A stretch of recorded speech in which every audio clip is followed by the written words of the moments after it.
Okay, let's try this. Hi, my name is Michael John Weber. Doing a little voiceover with some video in the background. You'll see why. So, first of all, a bit of disclaimer. I'm going to talk about certain words. This is Word Nerd Fun, and I love words, and I love being a word nerd. Obviously, I'm a writer. And one or two words here you might find offensive. I'm not doing that on purpose. I'm just trying to talk about those words specifically. So, as you can see here, this is me in my garden. Had a few days of rain, lots of days of sun. The flowers are starting to bloom. There's my sweet williams. Bees and butterflies love these things. It's the only reason why I really planted them. Okay, so in this area, within, say, 50 steps or paces of my house, I got all kinds of berries growing. There's my garden. That's what it used to look like probably a week ago. And this is what it looks like now. There you go. And we have cherry trees and plum trees and apple trees and pear trees. And there's at least 6 kinds of berries growing, like I said, within 50 paces of my house. Blackberries, huckleberries, etc., etc. So, as you can see, it's been a good gardening sort of season so far. There's my lilies starting to bud. I'm really proud of my lilies for some reason. As you can see, here's what they used to look like last year. Each one of those blooms is about the size of your hand, believe it or not.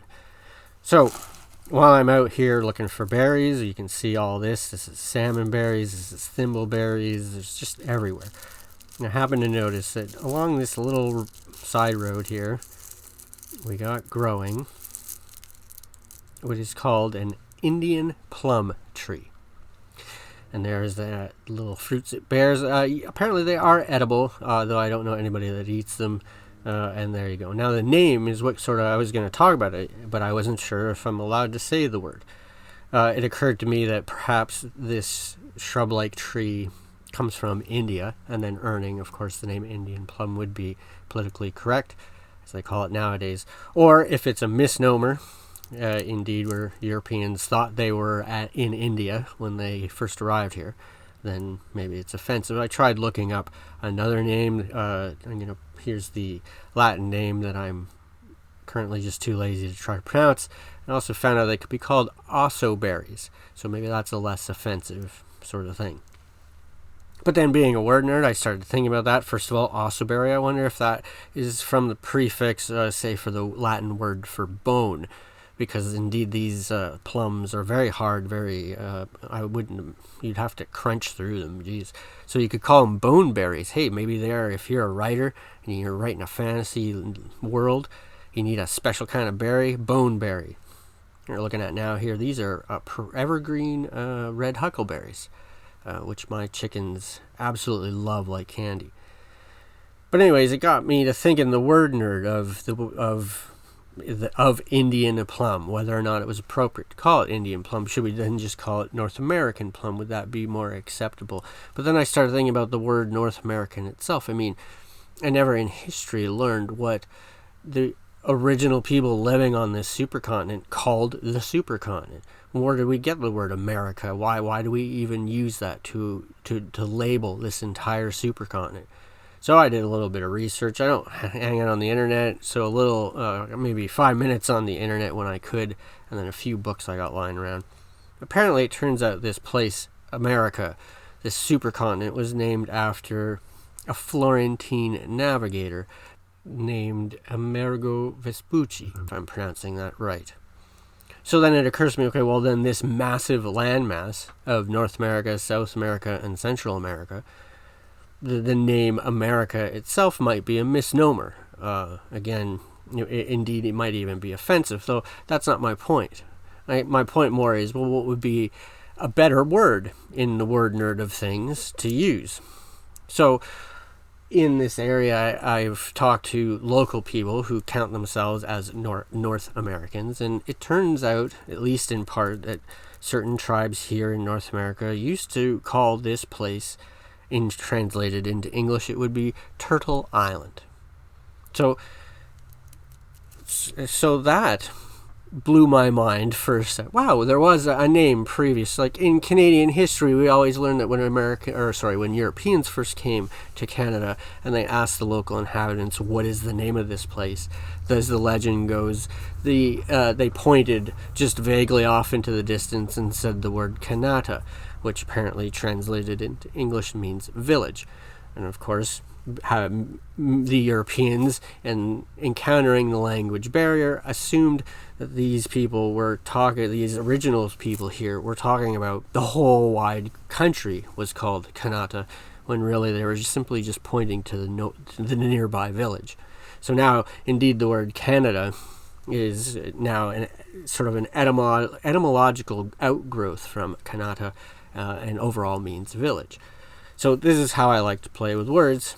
So I got to this idea of Turtle Island, which, to be honest with you, blows my mind. It really does. So here's a map of North America, and if you consider the bulk of the continent to be the body of the turtle, and Alaska is its forward left leg, California is its rear left leg, Florida is its rear right leg, Cape Breton, Nova Scotia, Newfoundland are its forward right leg, Mexico and Central America become its tail, and Greenland and all those little islands up there are its head and neck, and the Great Lakes are its heart.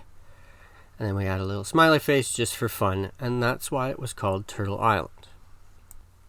Now, what tickles me about this idea, what blows my mind, is I wonder how the inhabitants of Turtle Island at the time knew what the continent looked like from orbit, from position sufficiently high enough to see that it overall looked like a turtle.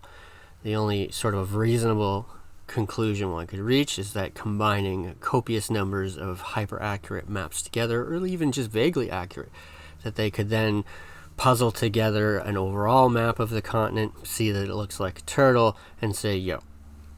Because the only other option then would be to allow pre-European society here on Turtle Island to have flight, or it brings into ideas, say, maybe of UFOs and aliens, or even discussions of gods. And if we're to take those as absurd for right now, not that they are, but the only rational sense is that, or possibility is that the people living here before Europeans came had super hyper accurate maps, even though they didn't have the wheel.